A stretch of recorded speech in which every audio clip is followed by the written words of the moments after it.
Hey everybody, it's day 11 of the YouTube 90-day video challenge, and I am sitting here looking at my screen and thinking about something really significant that's been on my mind lately. I'm working with a group of people in Breakout Year Academy, and with them, one of the things that I've been stressing is the importance of working in blocks of time so that people can't interrupt you. But what else we're working on together is the important way we interrupt ourselves and steal huge amounts and blocks of time from ourselves and suck tremendous amounts of energy is the way we interrupt ourselves internally with questions, with digressions, with mental noise, and with tape loops about what we're either not good at or what we think we're doing wrong, or just general negative thoughts. It is so important to your personal happiness, to your life success, and to your productivity and career success that you be in a high positive state. That is not a midway state, but a high positive state. It turns out that if you're in a high positive state, if you are basically happy, if your energy is up, if you are working and moving in effective ways, and you're efficient with your time, not distracting yourself, not wasting time wrestling with the same stuff over and over again that is so draining, that internal chatter, that really takes from us. And to get to a high positive state can be work if you don't walk away from that. So you've got to start thinking of ways to leave that in the past, to leave that brain chatter in the distant past as soon as possible and move toward things, exercises that keep you happy.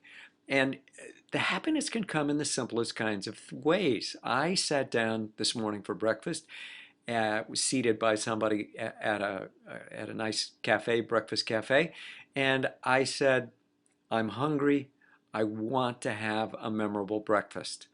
Well, immediately the person waiting on me broke into a smile, and then she proceeded to give me her very best suggestions for what would be the most memorable breakfast. And she was engaged, and I engaged with her, and I enjoyed the moment. It was playful. I was happier during breakfast. Soon, people from a table nearby were smiling at me, and the whole situation raised my spirits and raised my energy. And it's the same for you. Because here's what's important. A lot of us say, well, if I could just not feel so bad, and we aim toward that midpoint between a high positive emotional state and a midpoint. But it turns out the only real gain is when you go from either low or middle all the way to high. At mid, what's going on is something still stealing the high from you, and it's draining energy from you. So today, I urge you to do what I'm doing. While I'm here in New York, I'm looking all the time, scanning for what's the most positive experience I can have. I had a great time yesterday at the Frick collection, and then I walked home through Central Park back to the place where I'm staying, and it was fantastic.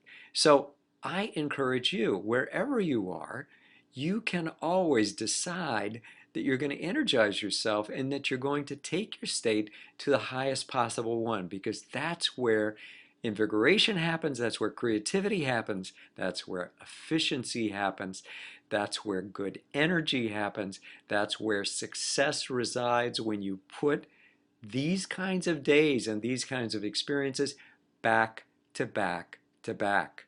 Go with it. I'm doing back to back to back on these videos, and I'm enjoying that too. It's not going to get me down. I'm going to have a great time doing this. I've decided. Okay, I look forward to talking to you again tomorrow. Think about it, try it out. Hey, and send me a little comment. You can go to YouTube, watch these videos. I mean, if you're there and you're seeing this, you're watching it. Leave a comment. Let me know how it's going. I'd love to hear from you when you actually try some of the suggestions that I'm giving you. Okay, talk to you later.